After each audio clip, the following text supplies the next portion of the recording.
So welcome to the Buddhist Path of Awakening, our so-called Foundations course. Let's bow in.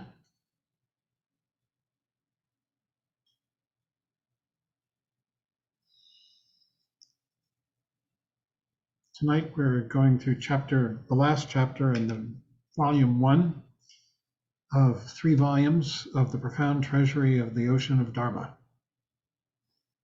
And Dan is going to lead off. Sir? Thank you. So, welcome to chapter 69, Taking the Teachings to Heart.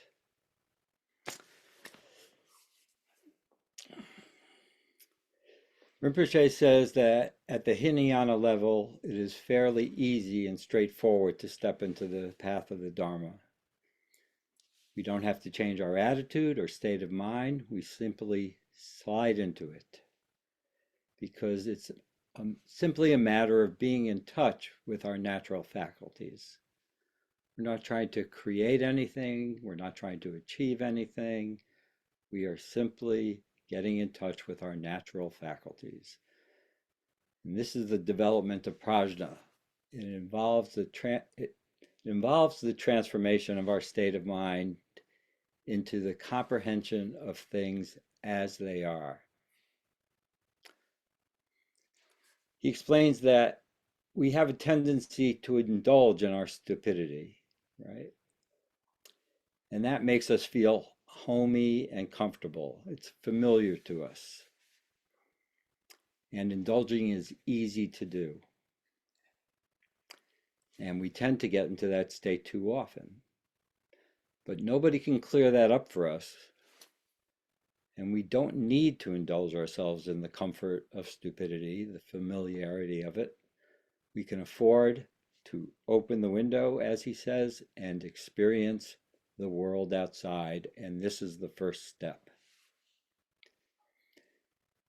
In developing prajna, we're dealing with the alaya consciousness, because the alaya consciousness is the non-referential, clear consciousness that is devoid of preconceptions.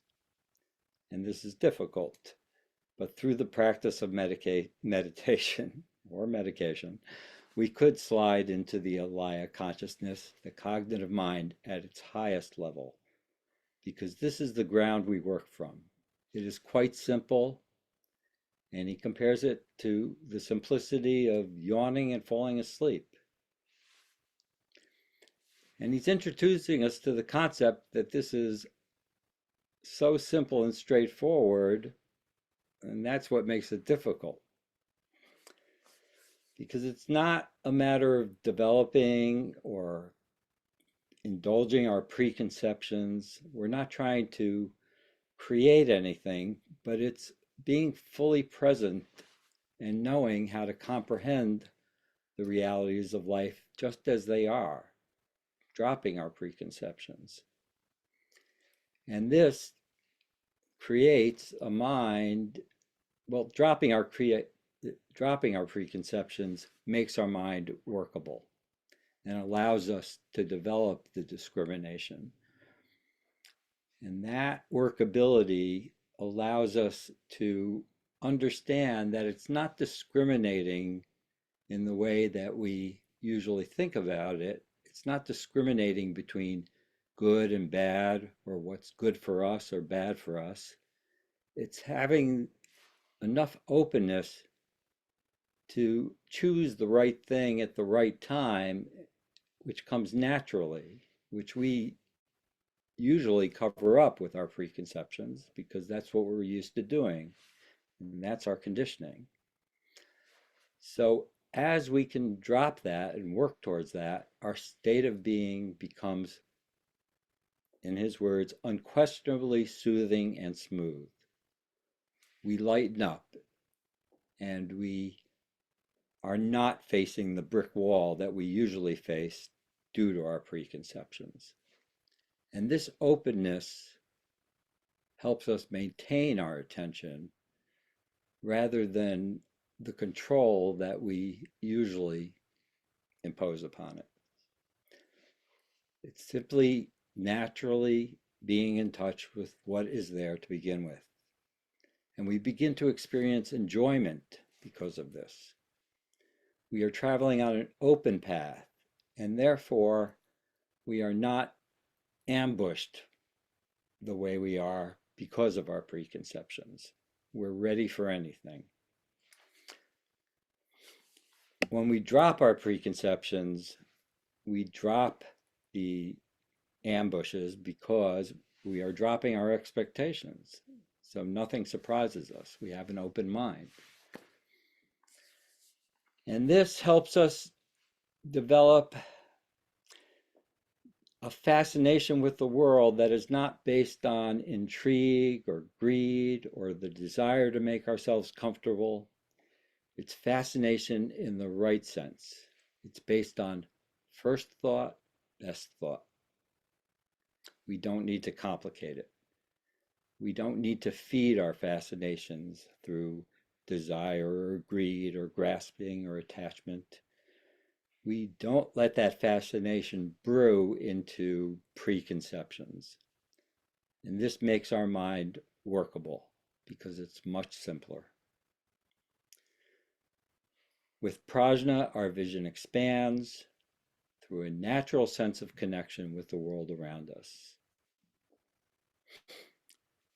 They become as natural to us as if the Buddha was actually talking right to us in our brains.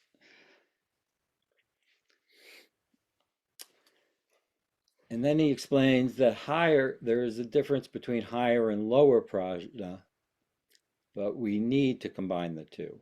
The higher prajna is called superior, and this is the highest or best recollection because it's not foreign to us. It's part of us already, and it's always been part of us. But we have lost it because of our preconceptions. So we reconnect ourselves through various means by hearing the name of the Buddha, by meeting our teacher, and by coming, and this leads us to come into the Dharmic environment. Prajna is not just something out of philosophy, it's not a psychological description or an ideal state. It's simply the faculty that exists within us. It is our intelligence. This is our intelligence. As compared to lower prajna, which is the basic training, this is our conceptual learning. He says it's connected with the idea of literacy. He compares it to like going to school and learning how to read and write. And it's just the ordinary intelligence that we use in education. It's our normal, our familiar human intelligence that we have that lets us learn how to spell because that's our normal intelligence. But the combination of our familiar learning, this lower prajna, our basic education, but it's a combination of this basic education and the higher refined prajna, combination of these two, the connection with the teacher, the connection with our karmic links, and that's, if we bring those both together, that's how we can study the Dharma and hear it properly.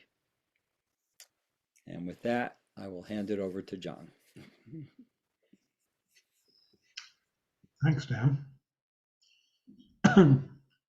Prajna, the word in Sanskrit, pra, is an intensifier. Jñā is the root of the word to know. So you might say it's sort of superior knowing, prajna. There are two forms of it, as Dan said, lower and upper. Lower prajna, when a person has a lot of lower prajna, they're good at things like dentistry, like being able to do algebra, or advanced mathematics or chemistry, or they're able to speak a language. It's a skill of intellectual skill and learning. That's the lower prajna. Upper prajna is really what this chapter is more about and what the Dharma is about. And as Dan said, it's connected very much with the idea of the alaya. The alaya is an aspect of reality which is clear knowingness. It has many names. Sometimes it's called jnana in Sanskrit, yeshe in Tibetan. And what it refers to is your ability to see and hear and with all the senses know absolutely clearly what is happening. It's not even a matter of knowing what is happening. It's about a matter of being able to move through this world with complete clarity and openness. It's space. It's one with space, this higher prajna. Sometimes higher prajna is called the faculty which sees jnana. Sometimes they say, no, it can't, because it's still subtly subject-object oriented, which is a flaw. In pure knowingness, there is no subject and object. Things are just self-known, just the way right now in your room, you can't shut it off. You're aware of the walls, this voice, the computer screen, all of that stuff. Now that I mentioned it, your seat, the feeling of your seat in your chair, we're in a constant state of knowingness. This is superior prajna, the ultimate prajna. Sometimes I'm just warning you, they talk about prajna as being a little less than that, still subtly subject-object oriented. In this chapter, not so. In this chapter, the ultimate prajna is non-dual. It's here, in the space, part of the space, part of our very being. And the problem is that we get lost in thoughts. Those thoughts are always about me and my problem, me and my depression, me and my failure, me and my success, me and my future, me and my past. And we lose track of the prajna, because prajna isn't about that. Prajna is just about this right now. It's not even about it. It's part of it. It is it. It's the clarity of this present moment. So there are these three aspects of prajna that he talks about: hearing, contemplating, and meditating. Hearing is the first level. And we begin to connect with this prajna by, number one, recognizing it, and number two, relaxing into our lives. We're so depressed, stressed. We are trying to make something out of our lives, much more that we were dissatisfied with the way they are. The first level of prajna is coming back to the life as it is now and beginning to develop appreciation for that. And in that development, one can begin to work with it much more realistically, because one is not overcome by hopes and fears, depressions and elations. So he says it's recognition and reconnection with your life. You're reconnecting with something from a long time ago. Your life has been going on for a long time. You could say, and then there are two aspects to it, shamatha and vipassana, through meditation, you might say. And the shamatha aspect has to do with cutting through the thoughts. The thoughts say, oh, this is wrong, that's right, I'm not good, I am good at this, I'm not good at that, I had this failure, I had this success. All these thoughts say that. Shamatha cuts through that. If shamatha is cutting through, thoughts are always about the past and the future. One teacher I know said that all thoughts are about the future. Even when you're thinking about the past, What you're doing is anticipating the future. You're saying, oh, I screwed it up in the past, now I'm going to make it better. So you think about the past in terms of how you can have a better outcome in the future. Shamatha cuts through that. It's all about being aware of this now and beginning to take delight in it, delight in working with it, delight in doing something creative with it. Vipassana, which is the open awareness, is inspired by prajna. It's the development of awareness, and prajna is the product of awareness. That is, that as we come present into this space, spatial awareness, we become much smarter. Not in the sense of being able to multiply some, 5,299 times 1,333, but in the sense of being able to see things clearly as they are, with all of their dimensions and qualities.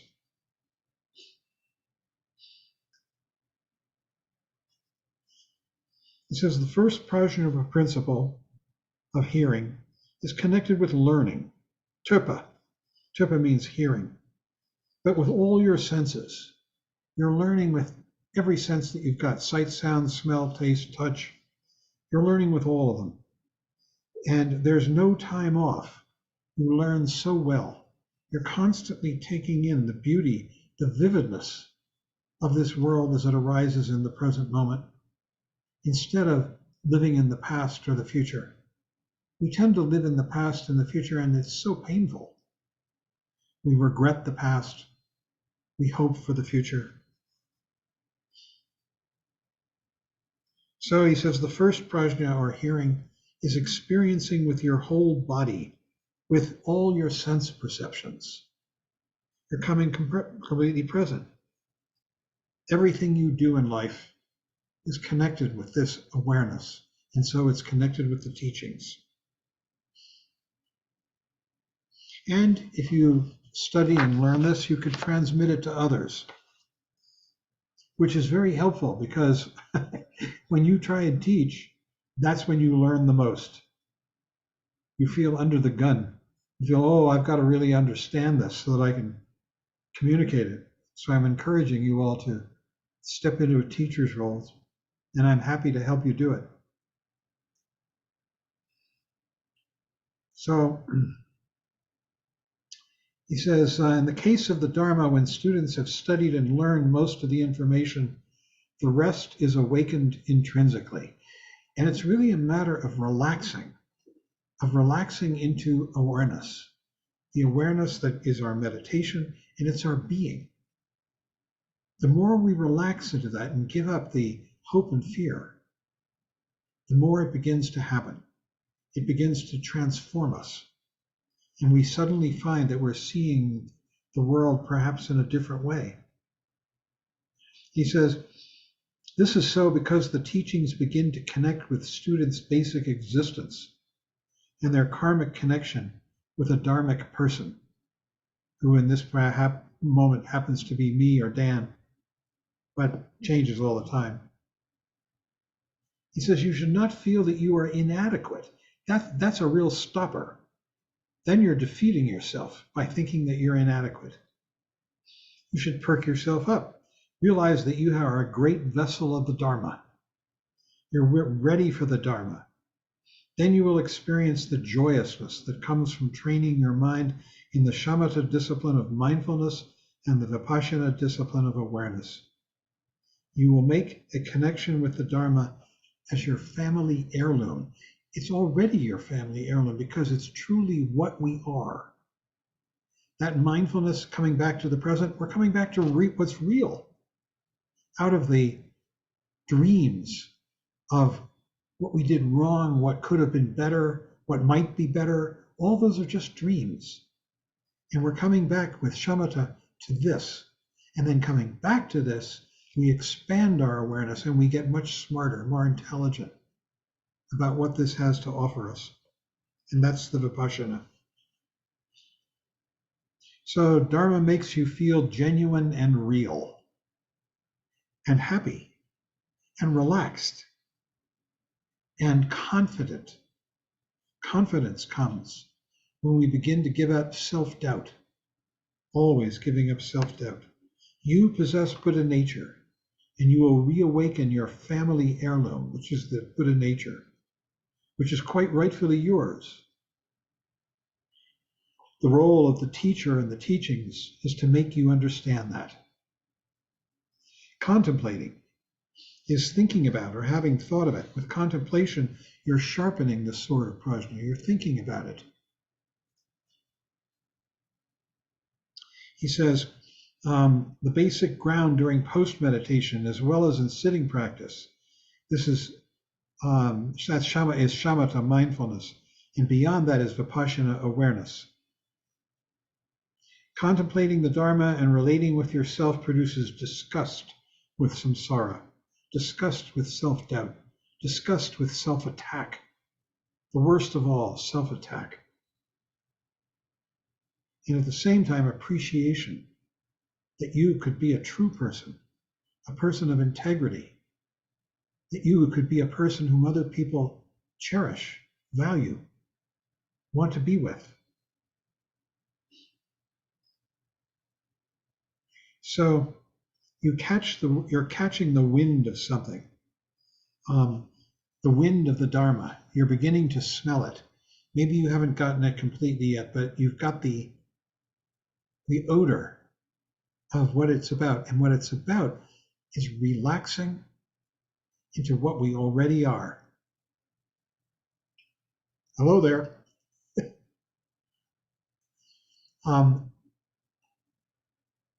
And it's really a matter, as you relax in that way, of making a discovery. The discovery of your true nature. The discovery that these teachings are all about pointing to that and steering us into a relaxed, confident state of mind. He says, when you're contemplating, you have the sense that you're about to get it, but you can't quite understand fully. At that point, the best approach is to raise your confidence in yourself and your connection with the Dharma. Dharma can only be uttered and only make sense in the right circumstances.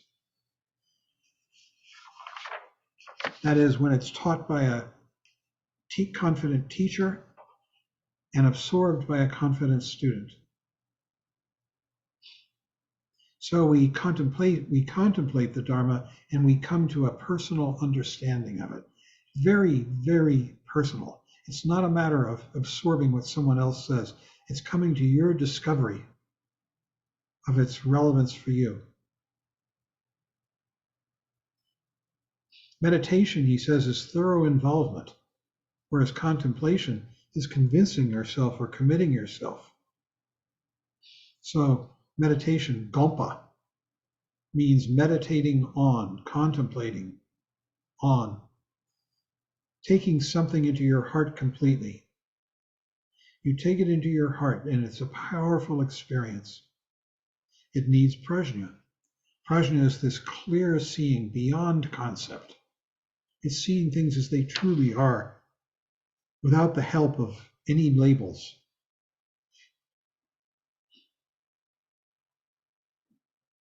He says, as accurate students of Buddhism at the Hinayana level, you're working on a process by which you can actually overcome your kleshas. Your kleshas all have to do with self-doubt, every one of them. Pride. When you exhibit pride, it's because underneath it, you doubt yourself, and you're trying to cover that over. And with this example of pride, when you are jealous of someone else, it's because you feel you don't have enough and they do. There's always this reference to yourself in a negative way. These are the kleshas. Hatred is you see everything as an enemy and you want to destroy it. You're frightened by it. And again, there's great fright. And you want to solve that fright through violence, through action of some sort. So all the kleshas, all the negative emotions, even the positive ones like pride, have to do with a denial of prajna, with a denial of self-appreciation. And we have to wear this negativity out.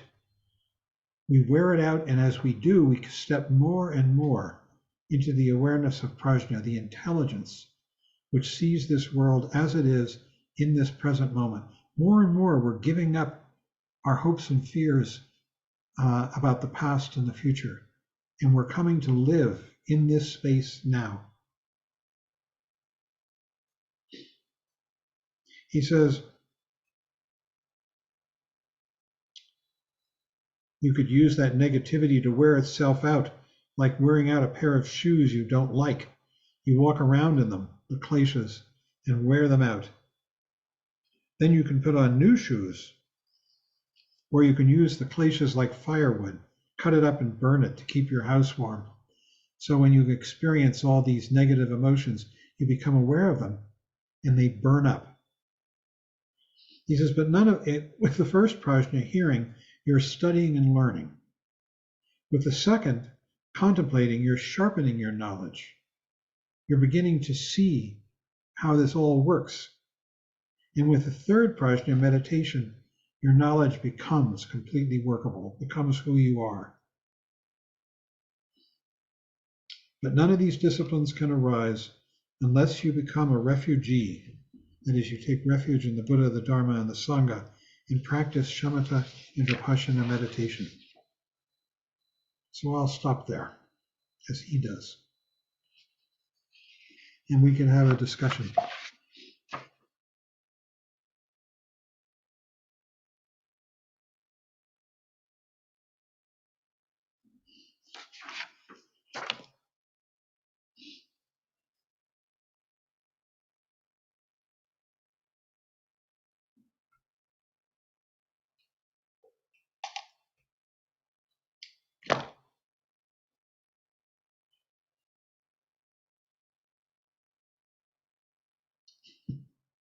Everybody's fighting to be heard.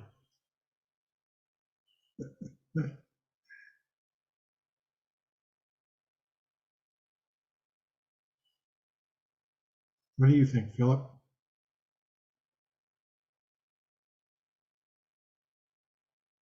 I found myself wondering, so I'm thinking this is the last chapter of the book, and we've been spending a long time, almost a year, going through it. And I found myself wondering what was most useful, most impressive, most memorable for each person. What will be there for you still a decade from now? And did you have an answer? Well, I can't get into their heads. I've been working on this thing called mind, and I'm becoming convinced that we do share aspects of it, but I'm still not at the point where I can enter other people's minds. Where you can what other people's minds? Enter, Echo? enter, Enter. access. Although I think we do. I think we do have that connection. I haven't figured out how to open the door yet. I think you can feel a lot about other people Yes, and understand a lot about them just by feeling what they put out. for sure. And there are people in this group whose profession is to work with other people and to understand them and to help them do what needs to be done in the particular context. You know, We should all move in that direction. The world needs more people like that. doesn't it just? What a skill. Teachers are moving humans in that direction. Teachers? Teachers, Yeah. therapists are working with people more in the present, I think, because Leaders that's of all kinds. how they present. Without this When they're spark, engaged in real leadership that is dealing with people and helping them move in a particular direction, the more subtle their understanding has to be. Don't you think? absolutely. Which is a real prajna, a skill, an intelligence. One of my favorite teachers always used to end his sessions with a dedication of merit and including lines like, and may all political leaders find wisdom. May they find patience. Yeah. But this book has covered so much. It's wonderful. So much of it is like an overview of the way Buddhism is set up in terms of the yanas, an introduction of what is to come, a pretty thorough covering of the Hinayana in terms of the Four Noble Truths, um, the two types of reality, you know, Mhm. relative reality and the ultimate reality. A tremendous amount of time spent looking at our own individual ego and um, what's the word I want? The fraudulence of that, the total sham, I think the that biggest con job ever. what impresses me more and more is that it's a matter of relaxing into who we truly are, each one of us, our particular talents, idiosyncrasies, character, traits, the way we communicate, construct, and it's a matter of really relaxing into it and accepting it and Yes, not being critical, self-critical, self-doubting.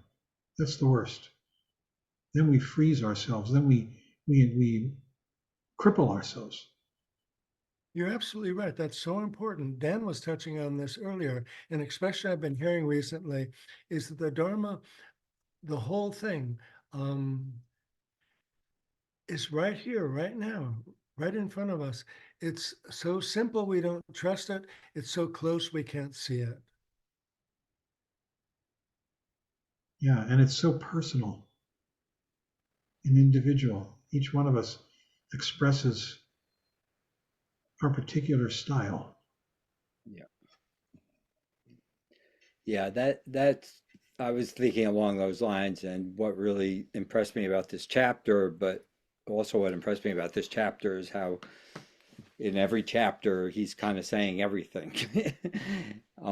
But the how much just the paradox between effortless awareness and how much effort that takes.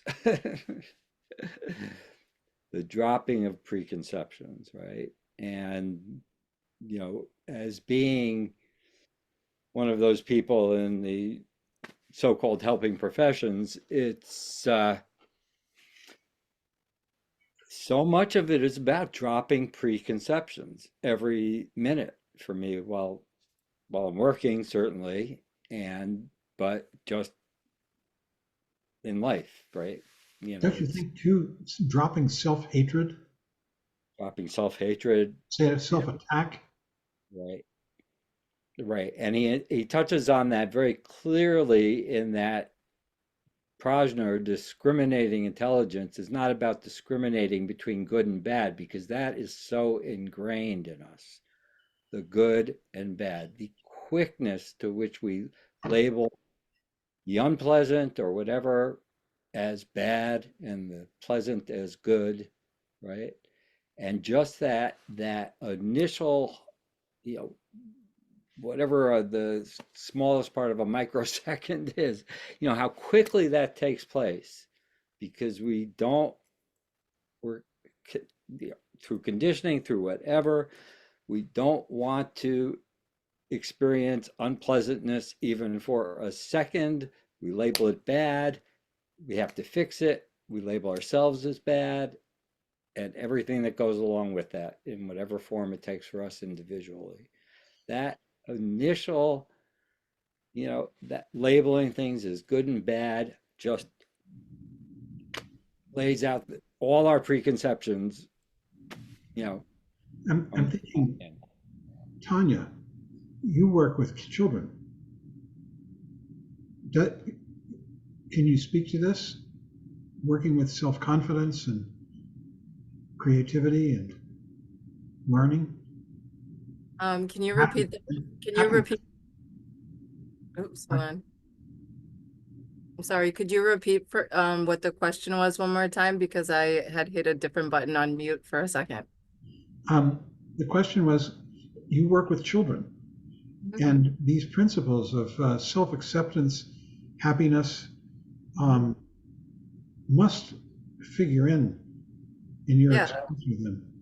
Yes, 110%. When kids are in class and they have to learn how to draw, they're confronted with their inner critic the second that they put something on the paper. So they will draw anything, and all of a sudden that thing comes that says that's not good enough, that doesn't look right. And at the age of 11, they're usually going through that stage where they're either going to keep their creative abilities in terms of drawing visual images, or they're going to let it go because they're confronted with the critics so much that it's painful for them even to draw something on the paper and just have that next to them as like, I made this. Yeah, so that's a very big terror that I have to deal with on the first day of 6th grade is all the kids afraid of having to draw something on a paper. Wow. Yeah. Wow, yeah, I never knew that. So at age in 5th grade, that interior critic is so strong that it just aborts their Mhm. creativity for the rest of their life, or could. Yeah, because they're struggling so Awful. much with trying to capture reality on the paper, make it look like it looks real. And they're using that as their standard for evaluating whether art is good or not, is whether they Right, can make it look real. right, right. And haven't we all found ourselves in that situation? Self-judgment shutting us down. Yeah, I think of Val again, trying to write fiction with a critic on his shoulder going, "You can't even write a shopping list," you know? How can you move forward from that position? And yet, where does that voice come from? It comes from within our own head. Trump Rinpoche called it the watcher. You know, it sits on your shoulder. And I always thought of it as kind of like a parrot wearing a Keystone Cop hat, you know? And he's sitting on your shoulder and he's saying, ah, that's good. Ah, that's bad. Don't do that. Ah, now you're doing good. Giving a constant commentary. Rinpoche called him the watcher. You have to get rid of the watcher. Yeah, and in art class, I do a lot of talking about social emotional learning and positive self-talk. And when they go to draw and sketch, it's a great time to teach them about positive self-talk and balancing out your thoughts so you're not swayed more negative or more positive. Um, yeah, so just a pencil and a paper can open like the doorway right up to that inner critic because they'll tell you right away all their doubts as soon as they start drawing. So, Yeah. And haven't so many of us in this room had moments of great success when we did things right and were appreciated and appreciated others, helped them. You know, it's really wonderful when that happens. Just makes life light up. Yeah, Mel. Is it possible to get rid of the watcher? It is. That's what this path is about. Absolutely. Because I know every now and then, like if I'm like meditating or whatever, I mean, like I wouldn't even say a second, maybe like half of a second, maybe not even maybe half of that second, there is no watcher, and then all of a sudden the watcher says, "Oh, there was no watcher there for a second," and then all of a sudden it starts all over again. It's like it's like a razor. It's like a brief, very fleeting like moment where and at that moment there is no problem. Like there's no issue there. There's you know there's not a worry. There's no issue. There's nothing wrong for me at that. I mean, it's like what issue, what problem do I have at that moment? Like it's absolutely nothing. Everything's good. It's like it's perfect. I mean, it's fine. But then the watcher, has has something to say. There's a comment there, or Comes back with reinforcements too. It's not that it just comes back. It comes back with a whole back bench. So the more I we, mean, I would be happy with maybe like 2 seconds of no watcher. But three, like 3 seconds the a thing is, day. the thing is, you've got a watcher who's watching the watcher and saying, "Uh-oh, now you got the watcher again. Uh-oh, bad one." You know. So what the trick is that we begin to accept it and just let it come and go. And it goes, it dissolves, it evaporates. You know, if we just realize it's junk, you know, it's like AM radio playing in your brain, you know, and you just let it come and go. You can't stop it. But if But you fight Buddhism, it, then you got Buddhism another watcher. Yeah, but Buddhism can teach you that. You get to the point where um, things are perfect just as they are. So what Dan is talking about, good and bad, that goes away. Or what Sarah asked all those years ago, how can nirvana and samsara be the same thing? Or what John says, or what's in this sadhana, good or bad, happy or sad. It's just like the imprint of a bird in the sky. Um, Things are perfect just as they are. Yeah, that's it. Good or bad, happy or sad, all thoughts, uh, all thoughts. What is it? Empty and dissolve into emptiness, like the imprint of a bird in the sky. Good or bad, happy or sad. Because all this stuff is a sham. All this stuff is a fraud. We're worried about, what do other people think about us? Well, in fact, people aren't thinking about us. We worry about what's going to happen to me. Well, in fact, that whole structure of me, that's just like a Ponzi scheme. It Um, is, and we don't need thought. You know, we just don't need it. That doesn't mean, and including that one. You know, you can just let it go. Begin to take a more relaxed, kind attitude toward yourself. yeah, what Buddhism can do is it can help you find your place in the world. You know, this is your home. And all of the stuff that Dan is talking about, there are different ways to talk about, but one of them is fear. All the stuff comes down to fear. And what's underneath that? Worry about love or not being loved or not loving oneself. And one of the things Buddhism teaches at the very core, and it goes to the very end, is different words for it, but compassion or maitri or self love or love for others or kindness or gentleness. It's all the same thing. We were talking about I'm this last night. It's the ultimate reality. It's like space and awareness infused with compassion. What prompted that, Mel?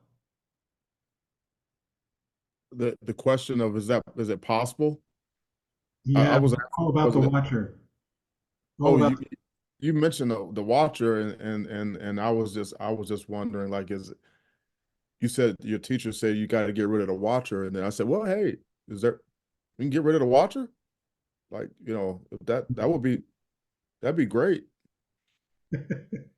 And then you say, yeah, of course we could get rid of the watcher. Then I say, well, maybe I mean, I do know it's possible because like I say, for that sliver of a millisecond there, I've experienced that, there's no watcher there, but it doesn't last very long. And then he comes back, and then, Phillips says he comes back with reinforcements. But that's what the meditation really is about, is coming back from the watcher, coming Yeah. back to just this simple awareness that we all have right now. We can all see the computer screen with all these squares and hear the voices. We come back to that. We think, am I doing it right? What am I going to say next? And then you let that go, and here we are. We do this all the time. This is what meditation is for. And every time you come back into awareness and meditation of the breath, of space, whatever it is, the watcher evaporates, if only for an instant. Yeah. Then he comes back and says, "Oh, you did it." Yeah. You got rid of me for a second. But it works. So the watcher disappears for longer and longer intervals, more and more often, and eventually disappears, and you don't even notice it. Over and over, I've heard people, the change is so gradual. Over and over, I've heard people say that they haven't noticed the change in themselves, but they have heard other people mention to them how different they have become. That's Yeah. how gradual it is. It's what Dan is saying. It's just relaxing into it. It's so simple we don't believe it. It's so close we can't see it. It's just relaxing into it. Let me share a screen just for a second. This is not my cartoon, but we've shared it here before. Michael has shared it, I've shared it. Let me just put it up for a Okay. second.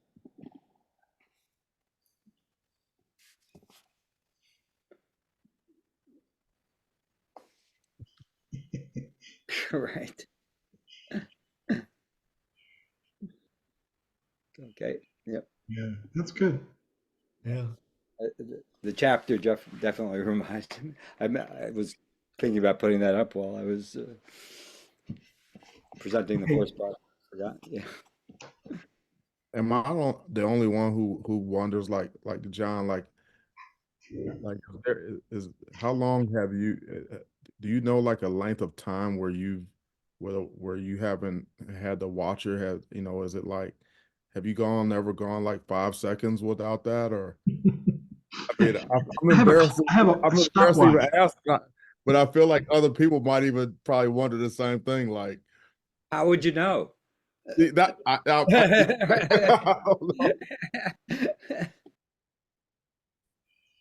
The watcher's main job is to be a critic. You know, even when he's praising you, criticism is implied. And the more we accept ourselves in this life, the more we take away his job, his, her. I'm going to get something I want to just read you. Hold on a second. In the meantime, Mel, I would suggest this. John had talked about this before, but you're probably familiar with the idea of flow, right, from football, that when it's working, right? And that there's no watcher there. It's just flow. This is a favorite quote of mine, if I can find it. Let's see. This is Trungpa Rinpoche, and it's from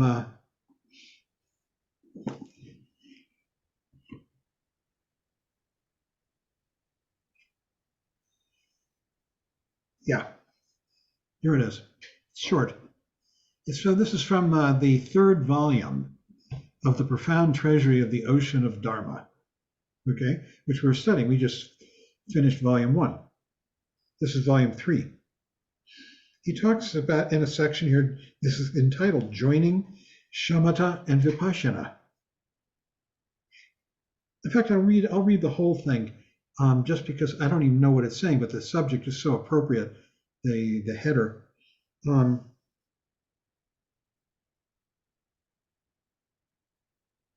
Yeah. Throughout the path, shamatha discipline produces one kind of experience, and the vipassana experience furthers that particular situation.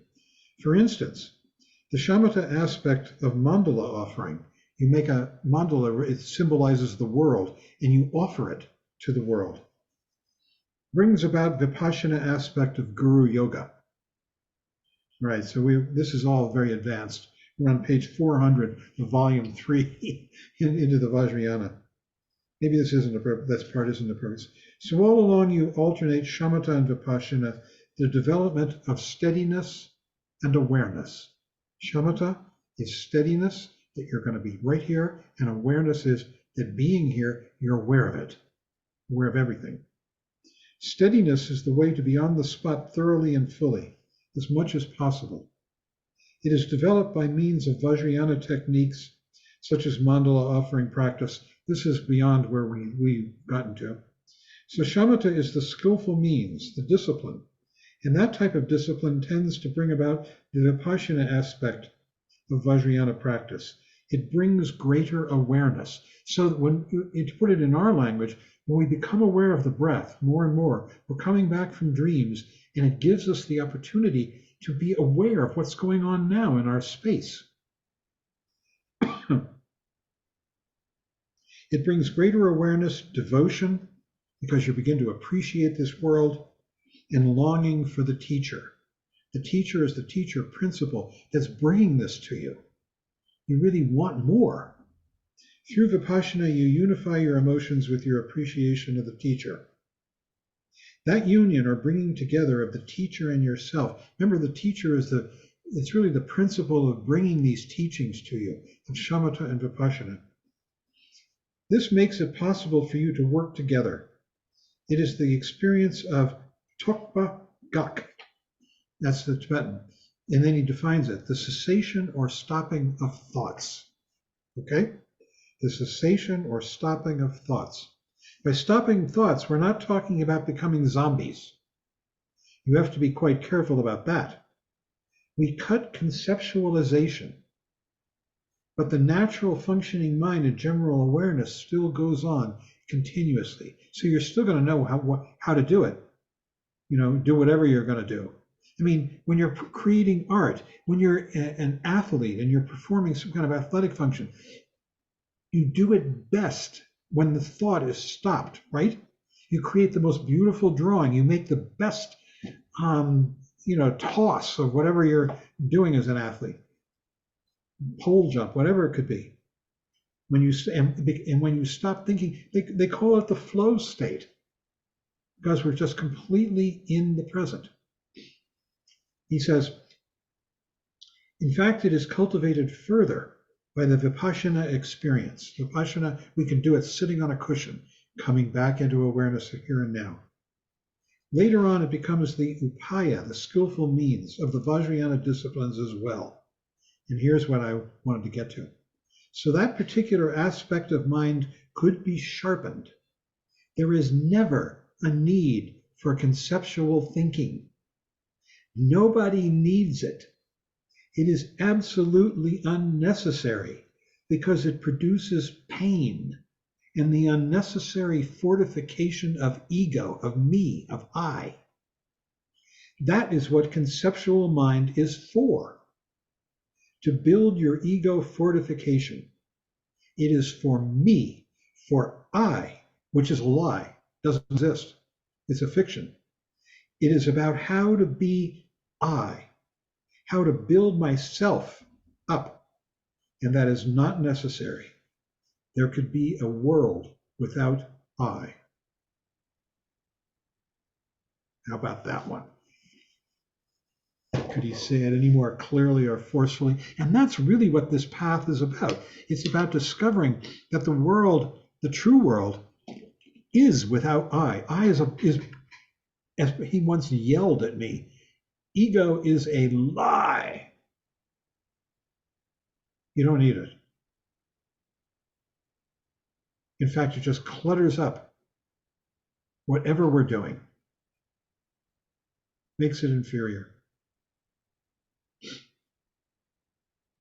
removes our skillfulness.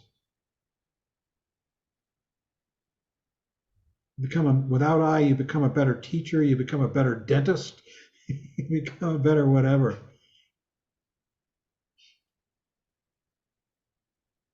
Isn't that a heck of a quote? There could be a world without I. That's what ego is for, conceptualization. Well,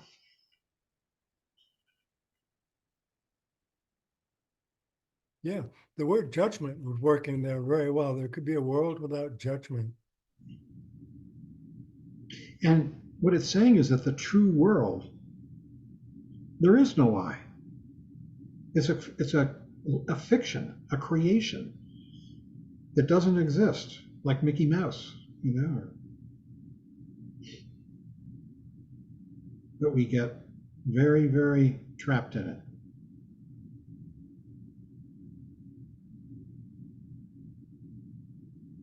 And the act of coming back to awareness with shamatha or vipassana, every time we do that, I evaporates.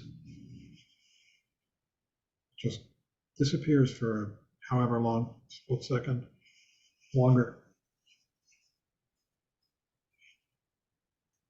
And this is what we'll be working on until we die, many of us.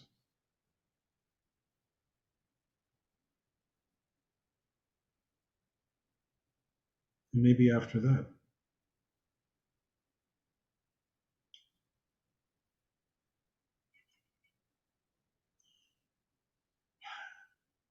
Did I stop the conversation there with that very profound quotation? It just gets hard to put the ideas into words. So there's a wonderful image that's used in Buddhism of an ocean, a shoreless ocean, an infinite ocean, with waves, of course, on the surface, individual waves that are constantly changing. And it's as if each of us is a wave, and that's all we can see. And it seems real for that moment, and then it changes, and then it seems real. But in fact, and so ego's involved in that, right? This is the wave. This is the most important wave, the one and only wave. This is the wave, and now it's big, and now it's small, and now it's moving fast, and now it's moving slowly. But in fact, the wave is just a tiny part of this infinite ocean. It's made of exactly the same stuff as the ocean. It is a inseparable component of that infinite ocean. And all we need to do is come home. Well, that's what meditation is, isn't it? Coming home. Coming home to who we really are. Coming home to effortlessness of being just who we are.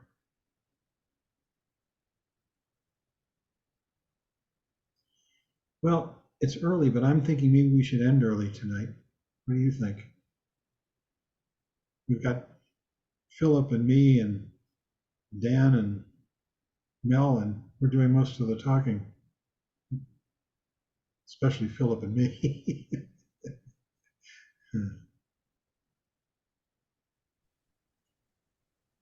You know, what I love about this chapter, I think Mel, tapped into like the essence of it when, Chogyam Trungpa, he has great food metaphors throughout this whole book. And in that, you know, fraction of a second of egolessness that I believe he's pointing towards Mel's experience of, is that onions, garlic, or scallions cooking? What's cooking in the kitchen, right? And I think the obstacle he lays out in this chapter pretty well also, where,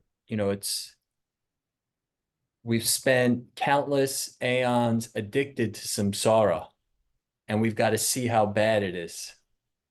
And that's got to be our motivation to practice. And in my experience, practice, I don't see another way to do it. It works pretty well, and there's so much fuel out there, especially right now for it. Just look out your window. You say it's long, in time, but I'm 79 now. And when I say those words, it's amazing. Where did it go? When did that happen? Just like that. I mean, a minute ago, I was 25 and meeting Chogyam Trungpa Rinpoche. It's just a second. Time, the teachings say, time is an illusion. It doesn't exist. It's always this, now. I mean, I'm amazed. I look at myself in the mirror and I go, oh my God, how did that happen? Yeah, I see pictures of myself 4 or 5 years ago. I didn't have this much white on my face. It just like that.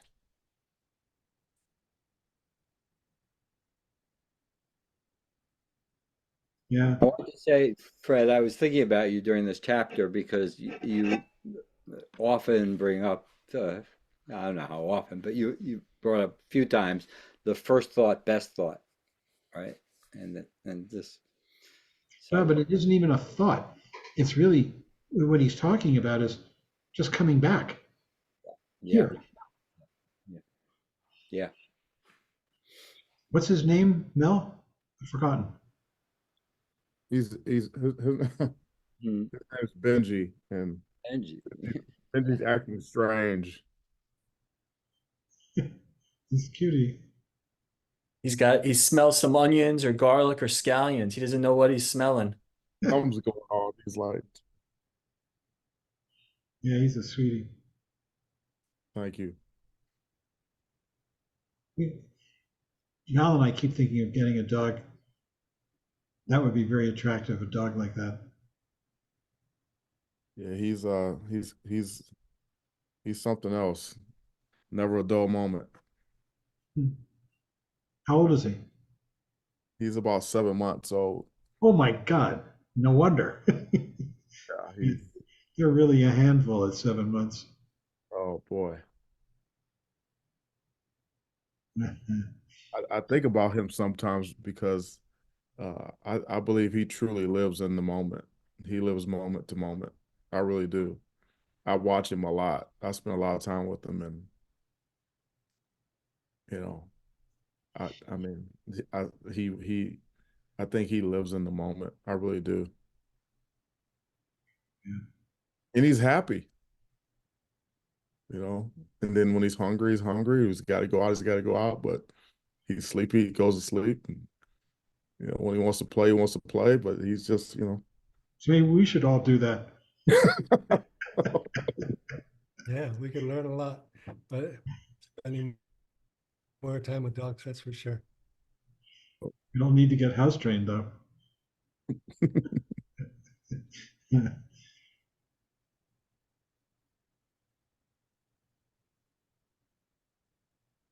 Val. Recently,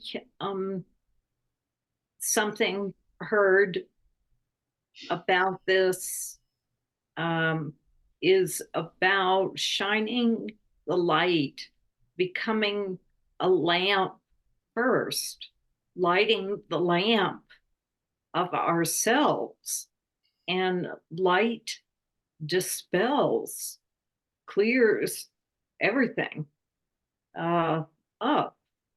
And first to practice lighting the lamp of myself so I can be a light, for example, in the world for others. And that takes the most work. The speed of light, the light years that separate us in the galaxy are powerful. And the sun is powerful. And the sun cleans, it just cleans things up. So shining the light within makes the light visible outside of myself. I'm working on that all the time. And that's what shamatha vipassana does, is opens up light that can be shared. Yeah. Because if you keep it bottled up, what good's that? It harms oneself.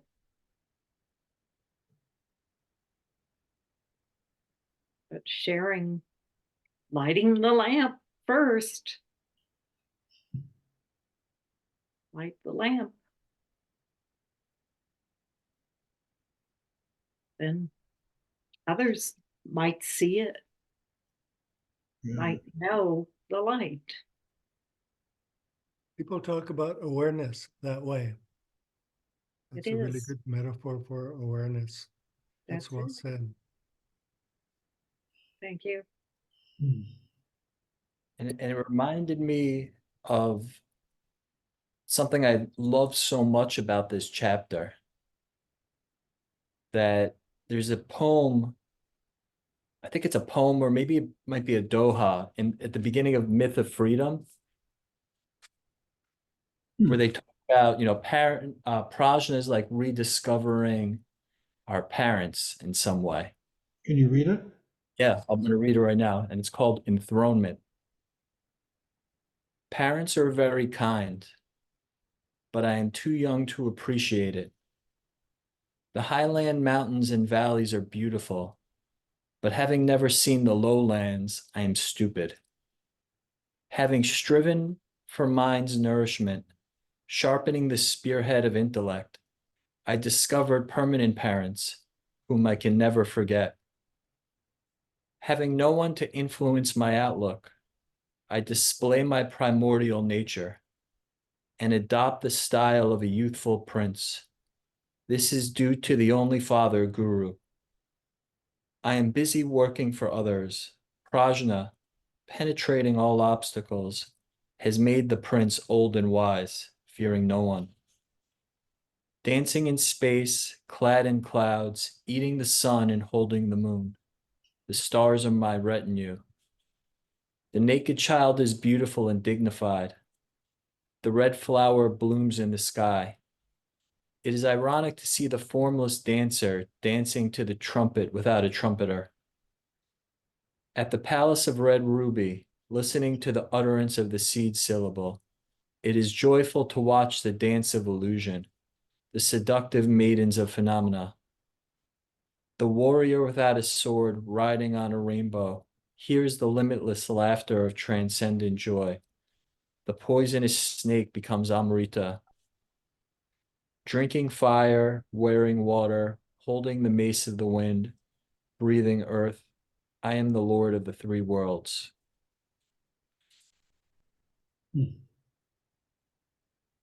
Wow. Was that Trungpa Rinpoche? Yeah, that was true. That was Rinpoche, yeah. Hmm. I feel like the first few paragraphs definitely relate to what we're talking about in this volume in Prajna and developing that. And the later stuff seems more Vajrayana. It's, you can only aspire to, like, yeah, transforming poisonous nectar into immortality. Yeah. But I think he hints at that here, to really see the blackness of samsara, and then, the whiteness, like the yin and yang, right, is nirvana. And that's that 0.05 seconds of that flash, right? And just developing and nourishing that with whatever's going on. Well, I'd like to see everybody in this room teaching.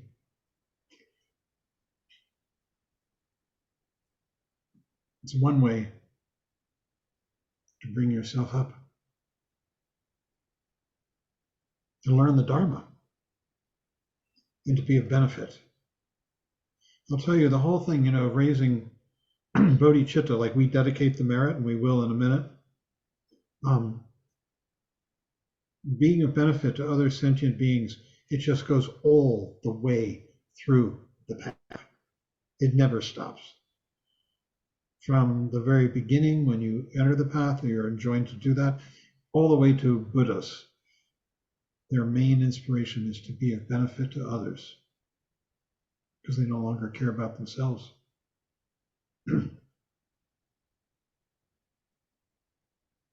One way or another, to be of benefit to others. There are lots of ways.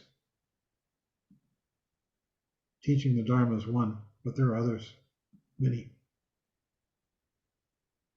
I would encourage you all to teach as well. I remember saying to Vicky some months ago that I found Thursday nights terrifying. But a couple of days ago, I was writing in my journal, realizing that we had come to the end of this volume, and I was writing how much I would miss this opportunity to teach.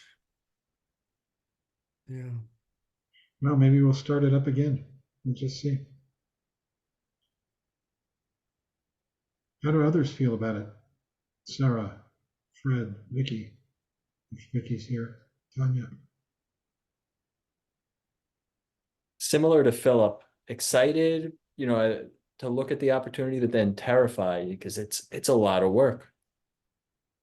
And then, I see, I appreciated, when Dan and Chin Yi and Philip were doing this, compared to John, who's more experienced, I'm like, wow, that's quite a leap to take. And I appreciated that.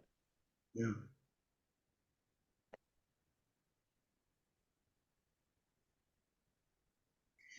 Well, I think we should end. Anybody want to argue about that? Well, Philip? I would just say it's only the first time that's the hardest, right? The second time is easier than that. And the third time is easier yet.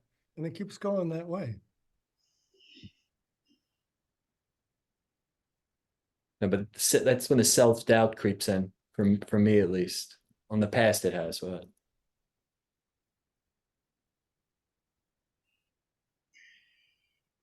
So, we'll keep a light on for you. thank you. Thank you.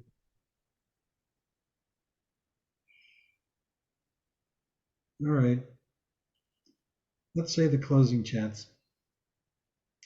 Who's leading? Sarah? You want to lead if I put them up? Yeah, sure.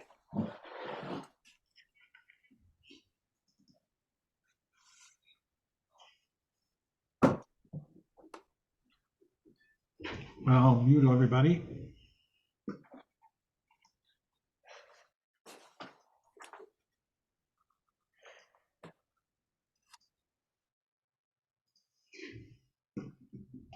We will close this evening with a prayer for peace, and then by dedicating the merit earned by our practice for the benefit of all sentient beings.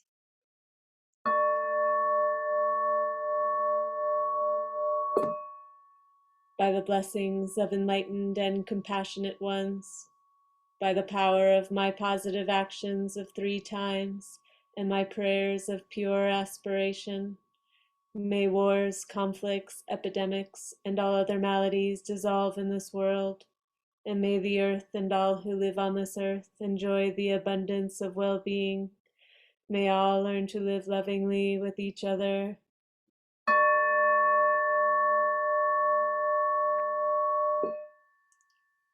By this merit, may all obtain omniscience. May it defeat the enemy wrongdoing.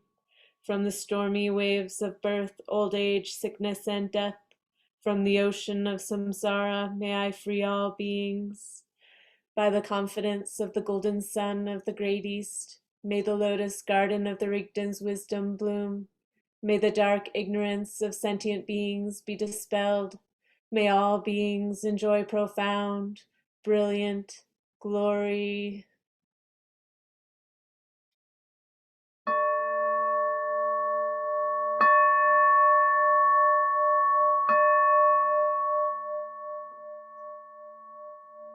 Thank you all so much. Thank you. Thanks, Dan. Thank you, John. Thank you. Thank you all.